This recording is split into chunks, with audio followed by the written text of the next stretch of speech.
សួស្តីប្រិយមិត្តដែលនិយមគាំទ្រ Channel ESP Education ក៏ដូចជាបងប្អូនសិស្សានុសិស្សនិស្សិតដែលគាំទ្រទៅលើប្រធានបទដែល ESP Education តែងតែចែករំលែកអូខេថ្ងៃនេះនាងខ្ញុំសូមធ្វើការបង្ហាញតាមរយៈ Channel ESP Education នៅបទពិសោធន៍មួយថ្មីទៀតទាក់ទងទៅនឹងការរៀបចំ quiz នៅក្នុង Google Classroom អូខេអញ្ចឹងដើម្បីបង្កើតបាន Google Classroom កន្លែង quiz នៅក្នុង Google Classroom តើតើអ្នកនរគ្នាមាន Gmail បង្កើត Google Classroom ហើយទៅយើងបង្កើតថ្នាក់ហើយទៅយើងអាចរៀបចំ quiz នឹងបានអូខេអញ្ចឹងមុននឹងចាប់ផ្ដើមសូមឲ្យប្រិយមិត្តជួយចុច Subscribe ឬជាកណ្ដឹង Channel ESP Education នេះខ្ញុំផងដើម្បីទទួលបាននូវវីដេអូល្អៗក៏ដូចជាចំណេះដឹងផ្សេងៗទាក់ទងនឹងគណិតវិទ្យាអ្នកនៃ Computer និងភាសាអង់គ្លេសដែលខ្ញុំនឹងធ្វើការបង្ហាញជាបន្តបន្ទាប់អូខេដើម្បីកុំឲ្យខាត់ពេលវេលាយើងចូលទៅប្រធានបទយើងតែម្ដងអញ្ចឹងទី1អ្នកនរគ្នាត្រូវមានកុំព្យូទ័រយើងត្រូវមាន Wi-Fi ណាហើយបន្ទាប់មកសូមអ្នកនរគ្នា log យកចូលក្នុង gmail.com មក gmail.com ណាដោយសារខ្ញុំមានខ្ញុំជិល log ម្ដងទៀតកុំឲ្យខាត់ពេលវេលាអញ្ចឹងខ្ញុំក៏បានបង្កើតនៅ Google Classroom រួចហើយដែរហើយក៏បង្កើតថ្នាក់បានដែរអញ្ចឹងខ្ញុំសូមចូលទៅក្នុង app Google Classroom អញ្ចឹងដើម្បីទៅចូលក្នុង Google Classroom បានតើអ្នកនរគ្នាទៅកន្លែងគេហៅទៅ Google App មានចំណុច9នេះណាអញ្ចឹងចុចលើវាមកហើយ scroll ទាញចុះមកក្រោម scroll មករកពាក្យថា Classroom នៅពេលដែលយើង scroll មកដល់ Google Classroom ហើយយើងចុចវាមកហើយរងចាំវាដំណើរការអញ្ចឹងយើងនឹងទទួលបានគេហៅថាបញ្ជីថ្នាក់នេះជា classes ណាគឺជាថ្នាក់រៀនទាំងអស់អញ្ចឹងមានថ្នាក់ជាច្រើនមានថ្នាក់ TOEFL តាក់ទងនឹងរបាយការណ៍ QuickBook 1 2 Corporate Finance 1 2 Intermediate Accounting 1 2ណាមេរៀនទីផ្សារ Marketing Accounting Principle សេដ្ឋកិច្ចអីជាដើមណាអញ្ចឹងខ្ញុំសូមបង្ហាញតាក់ទងទៅនឹងការបង្កើត quiz តែម្ដងអញ្ចឹងខ្ញុំបានបង្កើតថ្នាក់ជាច្រើនហើយអញ្ចឹងខ្ញុំសូមចូលទៅក្នុងថ្នាក់មួយក្នុងចំណោមថ្នាក់ហ្នឹងគឺខ្ញុំជ្រើសរើស ESP TOEFL Preparation អូខេអញ្ចឹងដើម្បីបង្កើត quiz អញ្ចឹងអ្នកទាំងអស់គ្នាត្រូវមើល folder ខាងលើណាគឺយើងយក folder classwork ណាចូល classwork ហើយដោយសារតែវីដេអូមុនខ្ញុំបានបង្ហាញអ្នកទាំងអស់គ្នាតាក់ទងទៅនឹងការបង្កើតគេហៅថា assignment អញ្ចឹងពេលនេះខ្ញុំសូមបង្កើត quiz អញ្ចឹងយើងចូលប៊ូតុង create ហើយយកពាក្យថា quiz assignment អញ្ចឹងឧទាហរណ៍ថាខ្ញុំចង់បង្កើតឲ្យ quiz សម្រាប់ឲ្យសិស្ស TOEFL ណា TOEFL ហើយតេស្តនោះគឺ15នាទីទី15នាទី quiz អញ្ចឹងយើងដាក់ចំណងជើងមកហើយដាក់ instruction គឺការណែនាំ please click on quiz form to choose to do test ណាអូខេតែប៉ុណ្ណឹងបានហើយអូខេអញ្ចឹងបន្ទាប់ពីយើងរៀបបញ្ជាហើយយើងអាចបង្កើត form តែមុននឹងចាប់ដើមយើងបង្កើតនេះអស់សិនយើងដាក់បន្ទុកមកណាដាក់បន្ទុកសម្រាប់ form ហ្នឹងប្រហែលនាទីហើយ form 25ណាកំណត់ធ្វើដល់ថ្ងៃណាយើងកំណត់ថាថ្ងៃស្អែកណាយើងអនុវត្តធ្វើអញ្ចឹងគ្រូត្រូវរៀបចំថ្ងៃហ្នឹងអូខេហើយយើងចូលក្នុងប្រភេទអីឧទាហរណ៍យើងដាក់ topic មួយទៀតគេហៅថា TOEFL grammar អញ្ចឹងទៅណាអូខេអញ្ចឹងយើងវិលមកនេះវិញអញ្ចឹងក្រោយពេលរៀបចំឲ្យអស់អញ្ចឹងយើងចូលទៅបង្កើត form ទាំងអស់គ្នាណាអញ្ចឹងខ្ញុំសូមមកបង្កើត form តែម្ដងគឺយើងចុច blank quiz នេះមកអូខេអញ្ចឹងប្រសិនបើប្រិយមិត្តចង់បង្កើត form ច្រើនអ្នកនរគ្នាអាចចូលទៅក្នុង Google Drive បង្កើតតែម្ដងណាគឺកន្លែង create form អញ្ចឹងកន្លែងនេះខ្ញុំដាក់ TOEFL quiz ណា quiz ចឹងមក15 មីនិតចឹងមកអូខេអញ្ចឹងយើងដាក់ from គេហៅថា form description អញ្ចឹងយើងមានន័យថាពីពណ៌នាពី form ហ្នឹងឲ្យសិស្សយើងធ្វើណាអញ្ចឹងយើងប្រាប់សិស្សទៅថា complete បំពេញណា your personal information មានន័យឲ្យគាត់បំពេញព័ត៌មានផ្ទាល់ខ្លួន and doមានន័យ and choose the best answer from multiple choice ណាអញ្ចឹងខ្ញុំសម្រាប់ចិត្តយក multiple choice អូខេឲ្យគាត់ជ្រើសរើសណាបំពេញព័ត៌មានអញ្ចឹងដើម្បីបង្កើតសំណួរយើងអាចចុចសញ្ញាបូកនេះណាឬក៏យើងចុចកន្លែងនេះក៏មានដែរអញ្ចឹងយើងធ្វើទៅដំបូងយើងឲ្យគាត់ដាក់បំពេញឈ្មោះ student name ឲ្យគាត់បំពេញឈ្មោះយើងអាចជាភាសាខ្មែរក៏បានដែរណាអូខេហើយបន្ទាប់មកយើងជ្រើស option កន្លែងនេះយើងជ្រើសរើស short answer ឲ្យគាត់បំពេញណាឲ្យគាត់បំពេញជាអក្សរកន្លែងនេះអូខេបន្ទាប់មកយើងបង្កើតសំណួរមួយទៀតយើងត្រូវចុចសញ្ញាបូកកន្លែងនេះ add question ណាអូខេខ្ញុំទាញមកក្រោមតិចអញ្ចឹងទី2ខ្ញុំត្រូវឲ្យគាត់បង្កើតដោយសារគាត់មានឈ្មោះអញ្ចឹងយើងខ្លាចមានអ្នកខ្លះសិស្សឈ្មោះដូចគ្នាអញ្ចឹងយើងដាក់ date of birth ឲ្យគាត់បំពេញថ្ងៃខែឆ្នាំកំណើតហើយកន្លែងនេះយើងយក format មកគឺ automatic រត់យក date ចឹងយើងយក date ឲ្យគាត់ពេញជាថ្ងៃខែណាចឹងលោកថ្ងៃខែ form នេះអូខេបន្តមកទៀតយើងជ្រើសរើសមួយទៀតបង្កើតឲ្យគាត់បង្កើតណាឲ្យគាត់បង្កើតយើងឧទាហរណ៍យើងរើសថ្នាក់វិញ class ណា class ណា class មកថ្នាក់អូខេអញ្ចឹងយើងឲ្យគាត់ដាក់យើងអាចជ្រើសរើស multiple choice ណាកន្លែងនេះយើងយក option multiple choice ឬយក short answer ប៉ុន្តែជាទូទៅយក multiple choice ល្អជាងណាអូខេអញ្ចឹងឧទាហរណ៍ថាលោកគ្រូអ្នកគ្រូអាចបង្កើតឧទាហរណ៍យើងខ្ញុំមាន quick book ខ្ញុំដាក់ quick book មកណា quick book corporate finance អញ្ចឹងមកណាអូខេបន្ទាប់មកឧទាហរណ៍មានមេរៀននេះទៀត intermediate account ណាខ្ញុំយកតែសំខាន់ទេហើយបន្ទាប់មកខ្ញុំដាក់មួយទៀត TOEFL អញ្ចឹងមកណាអូខេហើយបន្ទាប់មកបើយើងខ្លាចសិស្សមានជំរើសថ្នាក់មុខជាផ្សេងយើងដាក់ under ទៅឲ្យគាត់បំពេញណាកន្លែងនេះអូខេបន្ទាប់ពីយើងបំពេញឲ្យ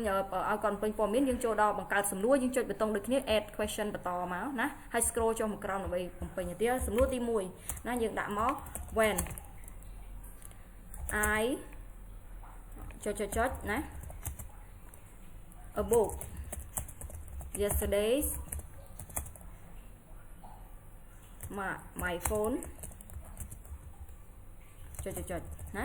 អូខេឧទាហរណ៍ថាយើងដាក់ចឹងអញ្ចឹងនេះដោយសារយើងបញ្ជាឲ្យគាត់យក multiple ធ្វើសំណួរ multiple choice អញ្ចឹងកន្លែងចម្លើយនេះយើងត្រូវដាក់ជ្រើសរើស multiple choice ណាអញ្ចឹងឧទាហរណ៍ខ្ញុំដាក់ជំរើសឲ្យគាត់ទី1ជំរើស was I am អញ្ចឹងមក am ហើយបន្ទោសគឺ am ហើយមួយទៀតគឺ ring ណាដល់ពេលទី2ខ្ញុំយក was ហើយសំទោសនេះដាក់ am reading ទៅណា reading អញ្ចឹងមកអញ្ចឹងអ្នកនរគ្នាពេលចម្លើយមានចម្លើយខុសចម្លើយត្រូវអញ្ចឹងណាឲ្យគាត់ជ្រើសរើស reading was ring អញ្ចឹងមកយើងដាក់ was ringing ឬក៏ rang ណាតមកទៀតដាក់មួយទៀតមក was reading ហើយចម្លើយមួយទៀត was ringing អូខេហើយអាចជំរើសទី4មកយើងដាក់am ដាក់ read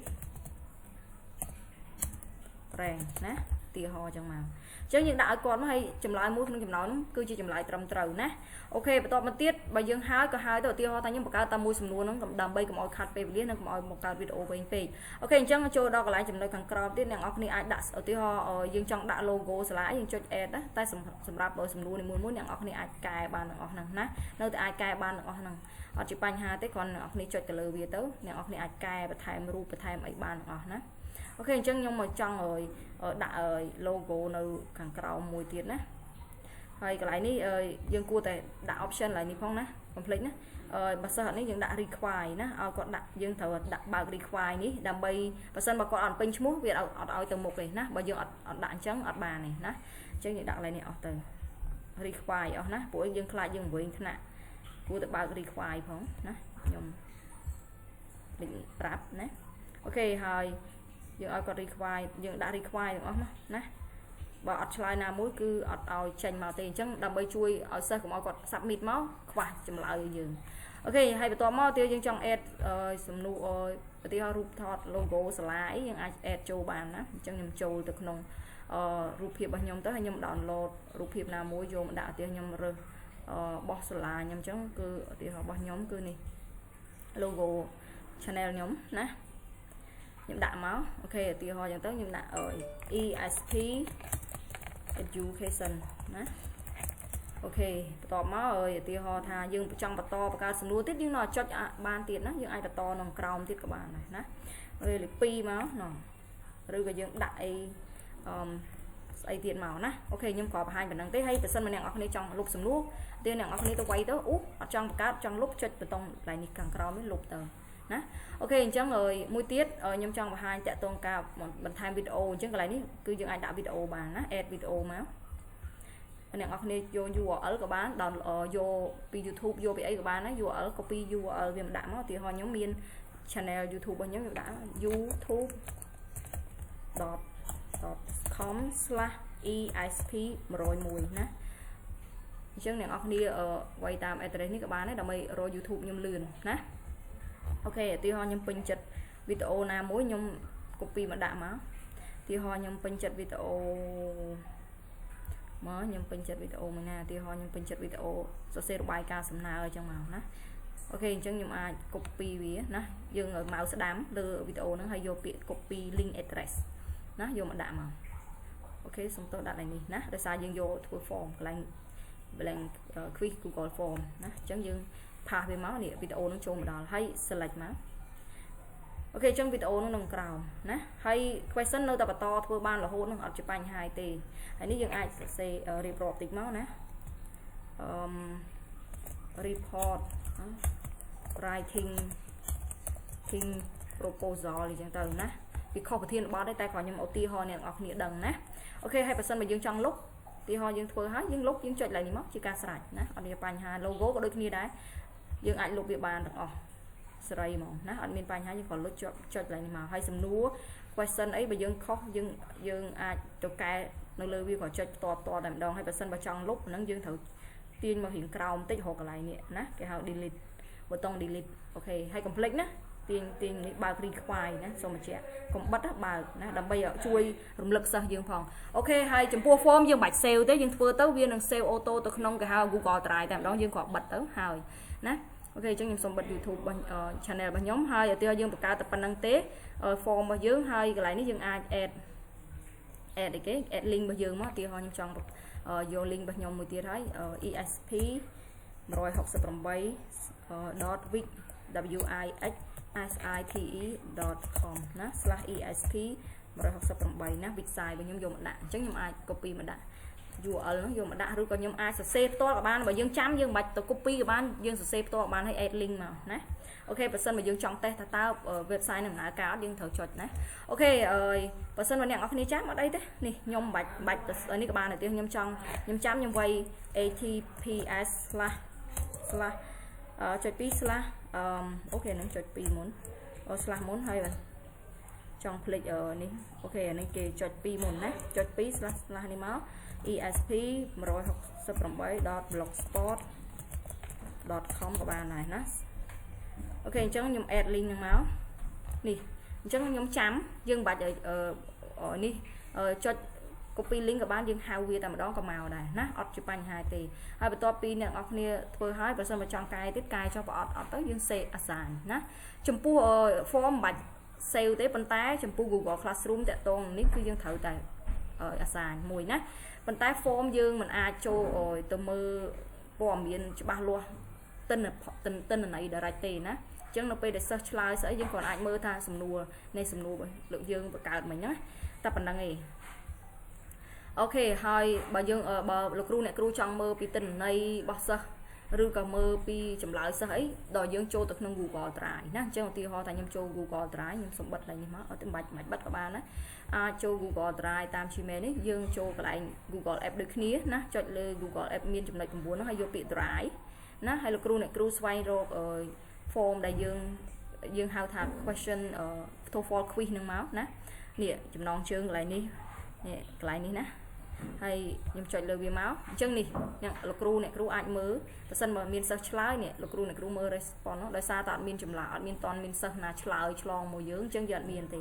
ok chân nhưng bà hàng tập năng hay là biết nông ca mới ở lời nhưng bà hàng tẹt tôn từ năng class mùi đại nhung miền search cho mơ cho phơi ở chân nhung xông bọ từ mơ class nè xông mơ trong trụ mạch từ bán này mơ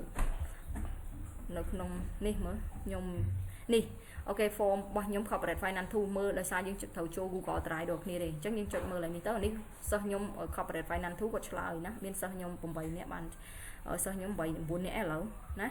ok cùng 4 nè bạn lại chắc nhóm cho mơ ta miền là khác dương mơ đây nè và sao lại dương thầu mơ nè nhóm xong mà chạy thầu mơ nó không Google tải chứ miền mua nè ở tràn miềnประมาณ nè nè quạt chun hay ní ngày khai năm nào quạt hay quạt riêng một chi ấy nè hay ní chấm lại bạc quạt cắt ở nhom ok hay bây giờ trong mơ po miền lồng ắt bạc quạt miền này tha chấm lại môi của nông trắng dương bạc cài quạt dương ai mơ cái này ní